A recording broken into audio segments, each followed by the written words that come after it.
Hey superstar legends, it is Rodney Stewart here with a new edition of Hellmouth Hotline, and once again Hammer horror time, and this is Frankenstein Created Woman.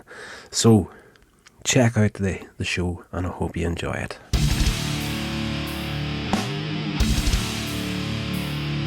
This movie is Frankenstein Created Woman from 1967. Finally, a Hammer horror movie.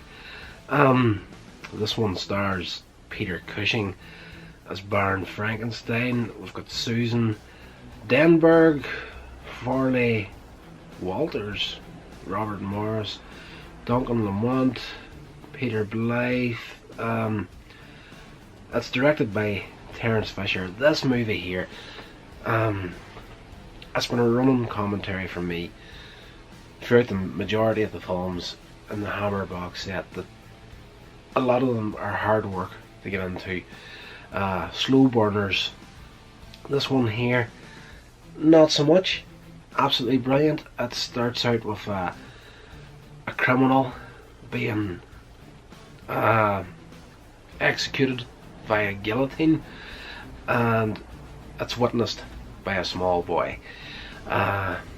We skip from then to, say, 12 years later.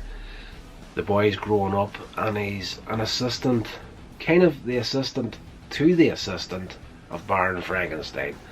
So at the beginning of the film, Baron Frankenstein I should say, has been thawed out of ice.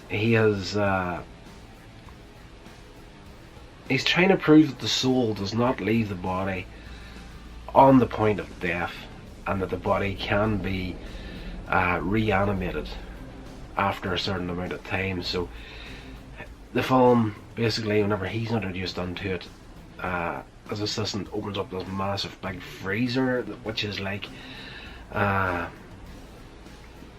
sort of cases where you put like bodies in a morgue. You open up the door and you slide out the tray and the bodies on it. Like, this is where he's at, but he's frozen in here. So they raise the temperature, give him a few blasts of electricity, whatever it may take, to get him kicked off again, and he awakes. That test is success, so he's Baron Frankenstein. Of course, it's going to go to the point where he's going to find a dead body and try and transfer the soul of one person into the other body. So the guy at the start of the film that witnessed the execution, turns out the victim, or the convict that was executed, was his father. So he's very much in the mindset that he doesn't want to end up like his father, but he does have that, in the local town, he does have that kind of like black mark on his name, that he is the son of a murderer. Also, he's in love with this girl whose father is the proprietor of the local bar, but she's disfigured on the one side of her face, but he's in love with her. And throughout the film, different things happen. People are keeping her going about her, the way she looks and whatnot. There's these three guys, like upper crust sorts, that are coming into the bar, and they're kind of like, we want to be served by your daughter. Where's your pretty daughter at? And they're really like giving her a hard time about her scarred face. It's like she's been scarred from childhood. And this guy that works for Baron Frankenstein, he gets into a fight with these three guys, and yes, eventually leads up to, through different sets of circumstances, he ends up getting killed.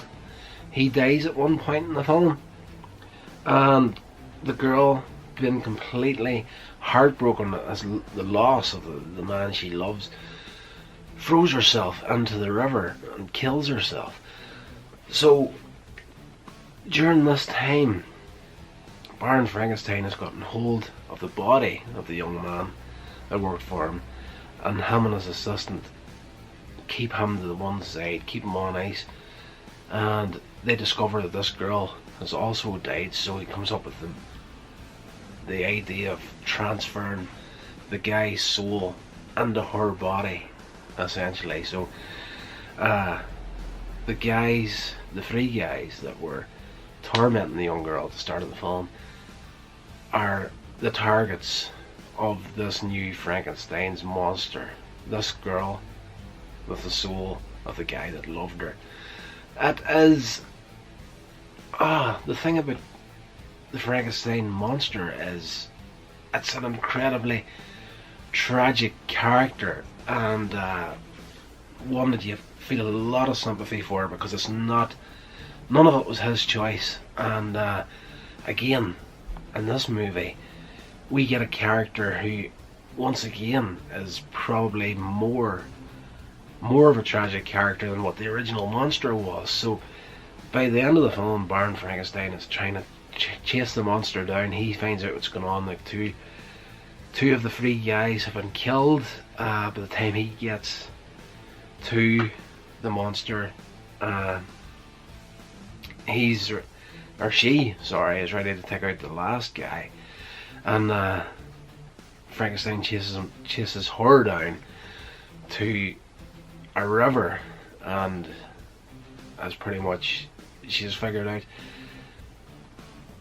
everything that's happened, can't live with herself because of what's happened, and again the monster version of her throws herself into the river once more, and that's where the film finishes off. Probably not the best review you're ever going to hear in your life, but there we go, and there we have it. This movie is, out of all of them so far in this box set, I think this is probably one of the best in the Hammer collection, and definitely it is. Peter Cushing in this is first rate as Baron Frankenstein, and just his interaction with everyone else and the chemistry between him and his assistant and all the characters in general in the film is brilliant. He's such a good actor, and definitely well worth having a look at this one. This has been a production of Coins Edge Media. Check out my social media links in the show notes. Thank you so much for listening.